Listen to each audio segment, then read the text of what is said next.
अत्यंत महत्वपूर्ण है। ये शिक्षक कम संस्थानों और अस्थायी नियुक्ति के बावजूद विद्यार्थियों को गुणवत्तापूर्ण शिक्षा देने का प्रयास करते हैं, परंतु दुर्भाग्यवश यही वर्ग आज सबसे अधिक शोषण का शिकार है।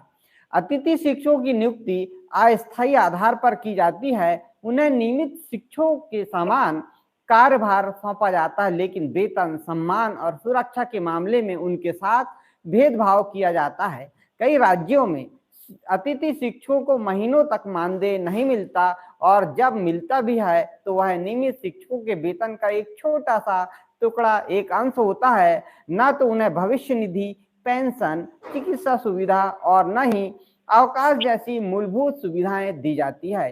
शोषण का सबसे गंभीर रूप उनकी नौकरी की असुरक्षा है। हर शैक्षणिक सत्र के अंत में उन्हें यह भय सताता रहता कि अगली बार उन्हें पुनः नियुक्ति मिलेगी या नहीं।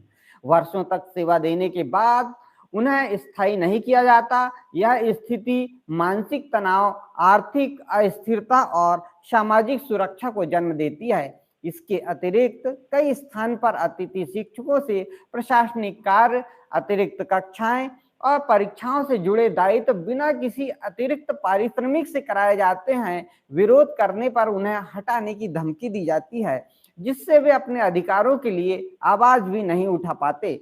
अतिथि शिक्षकों का शोषण केवल एक वर्ग का नहीं बल्कि पूरी शिक्षा व्यवस्था का नुकसान है। जब शिक्षक स्वयं असंतुष्ट और असुरक्षित होंगे तो शिक्षा की गुणवत्ता कैसे बेहतर होगी। सरकार और शिक्षा को विभाग को चाहिए कि वे अतिथि शिक्षकों के लिए स्पष्ट नीति बनाएं, समय पर उचित वेतन दे और लंबे समय से कार्यरत शिक्षकों को स्थायी करने की प्रक्रिया अपनाएं। अब हम कहते हैं कि शिक्षक आंदोलन के लिए क्यों तैयार है। भविष्य में उन्होंने आंदोलन की जो रूपरेखा बनाई है उस पर हम चर्चा करने के लिए आजाद स्कूल अतिथि शिक्षक संघ के प्रदेश अध्यक्ष केसी पवार जी से यहाँ सीधी बात करेंगे। पवार साहब नमस्कार। जी नमस्कार विश्वकर्मा जी, नमस्कार।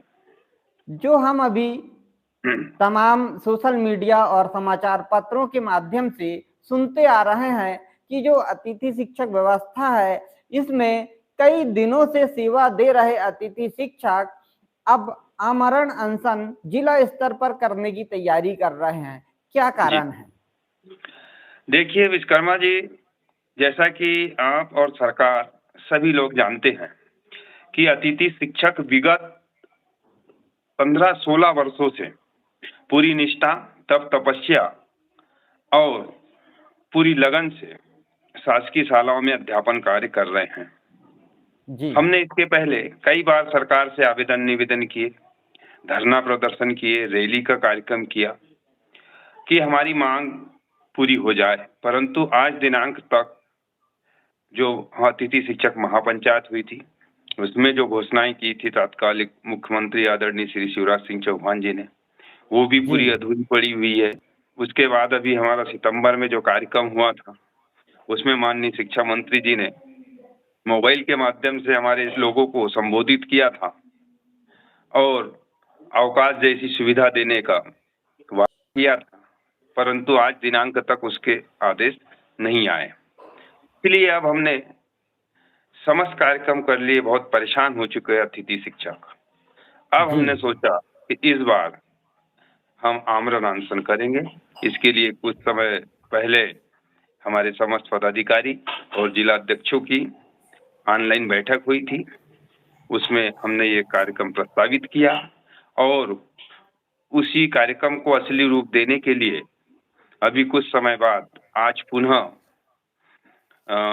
16 दिसंबर को हमारी ऑनलाइन बैठक होंगी, जिसमें समस्त प्रदेश पदाधिकारी, महिला संघ के और हमारे समस्त जिला अध्यक्ष, समस्त लोग चर्चा कर इस कार्यक्रम को पूर्ण बनाने में हम आज सारे विचार सबके सुनेंगे।